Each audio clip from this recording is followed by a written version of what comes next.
So today I'll actually start with the very first chapter, and this will be about my life growing up in Pakistan and how Islam or God was really the part of my life. So one of my cousins was having a second baby. I was told that this would be at a hospital close by, and we were all there, me, my mom, my sister, and my brother. And my aunt, who was more like my second mom, she was the one who said, Ali, I think I would like you to come give adhan in the baby's ears. So, what does that mean? Adhan is actually just a call for prayer. We do this almost every 5 times a day, and I'll put a link to that in the description of the video so you can actually see what it is. But mainly, it is about how God is the greatest, and you should come and pray. And the purpose of giving this adhan in the baby's ears is to introduce them to God and this world. The first thing they hear is about God, because we believe that the baby is born as a Muslim, and we want to do this adhan in their ears so that they can start their life with this fact that God is the greatest. For me specifically, my grandpa did this when I was born. So this is how really a baby's life starts, and this is how my life started when I was born. And I can tell you there were a lot of conversation. They started with my mom, my aunt, my dad's sister. She was very religious. I was told that there is a God who created me, who created all of us, who created this earth, who created, I guess I didn't know what the universe was at that time, so I guess earth and the sky. He's the greatest. He's this amazing being that we can't understand, we can't comprehend, and we need to just be always in awe of him. We should always be thanking him. We should always be praying. We should always be worshiping him.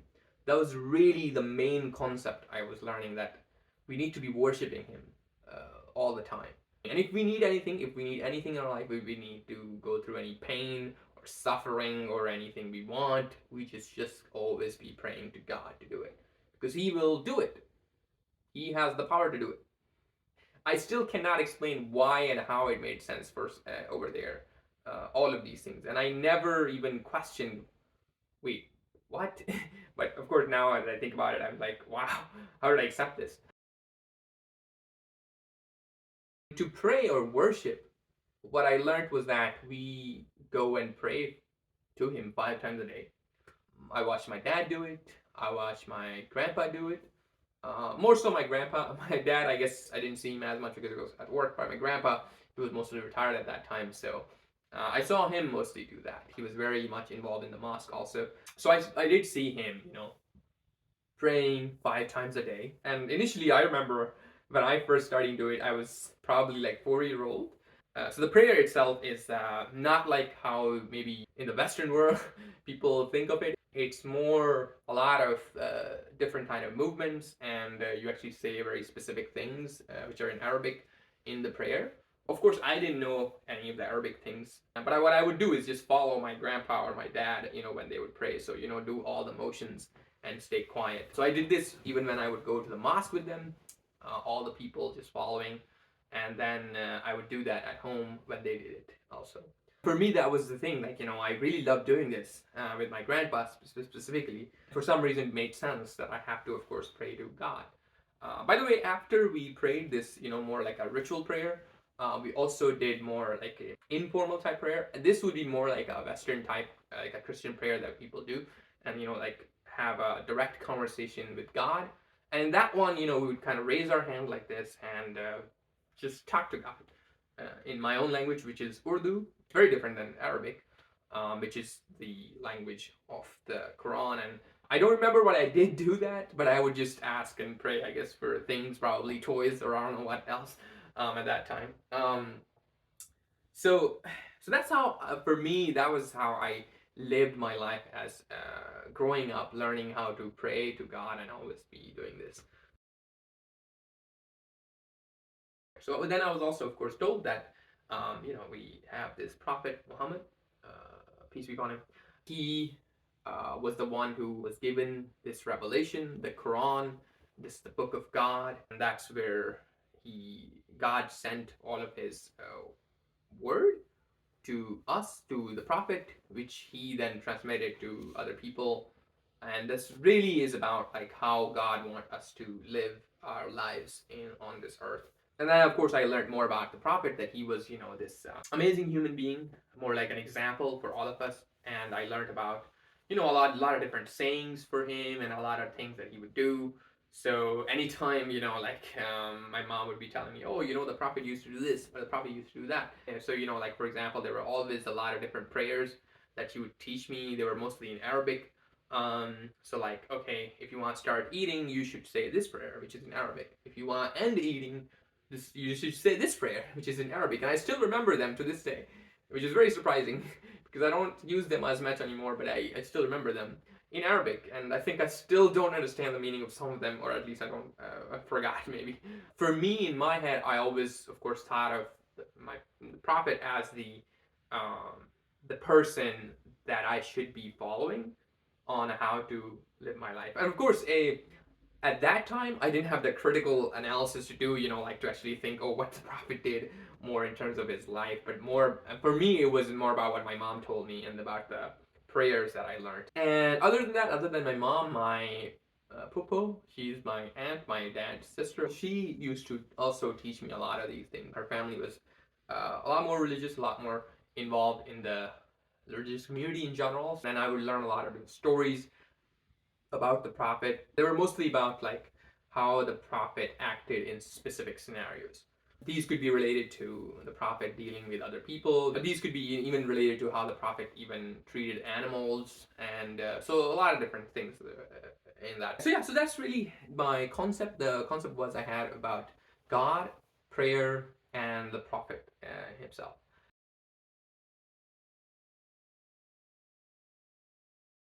So about the Quran, when I was 4 years old, my mom wanted me to be able to read and recite the Quran in Arabic.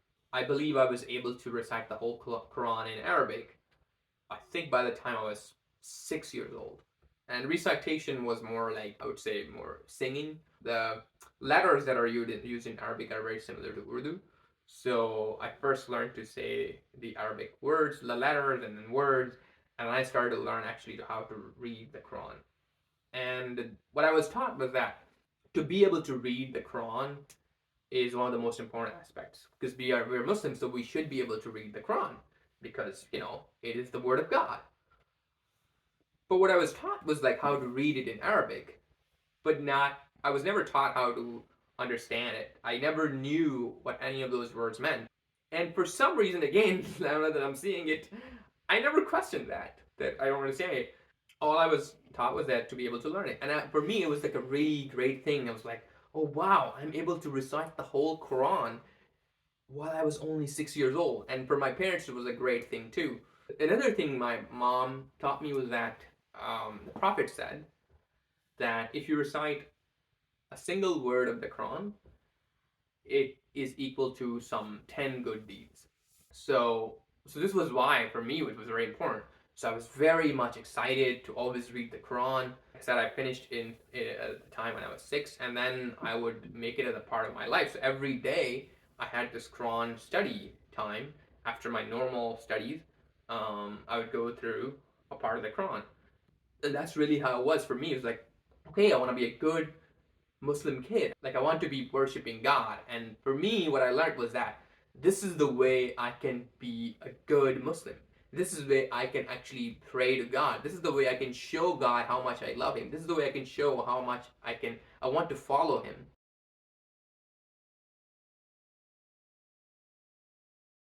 Other thing that I learned, the final thing, was that um, there's a month.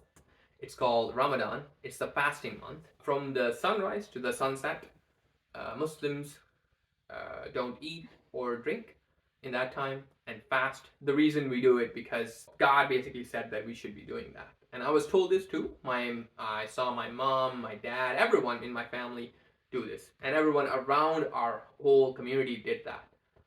It was actually so big of a thing that the restaurants would mostly close down during that time. So starting in the morning till the evening. and people would not be eating out like in the open, in front of everyone.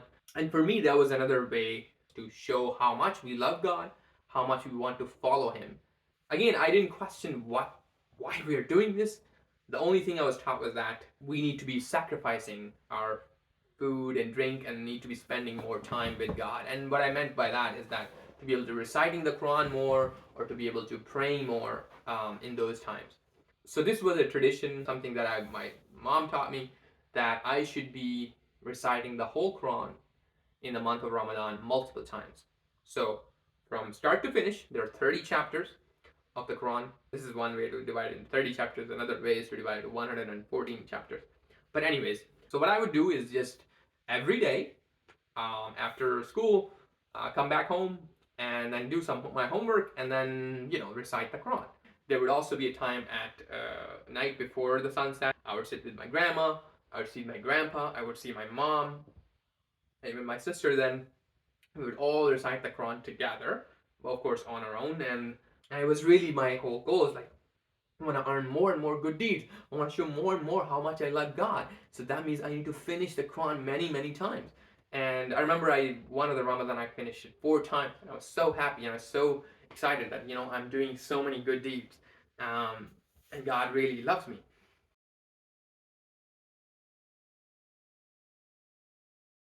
So my first home, there was a church very close by, and we also would see some like Christians in the street, or sometimes they would even come to our home. I don't remember for what reason.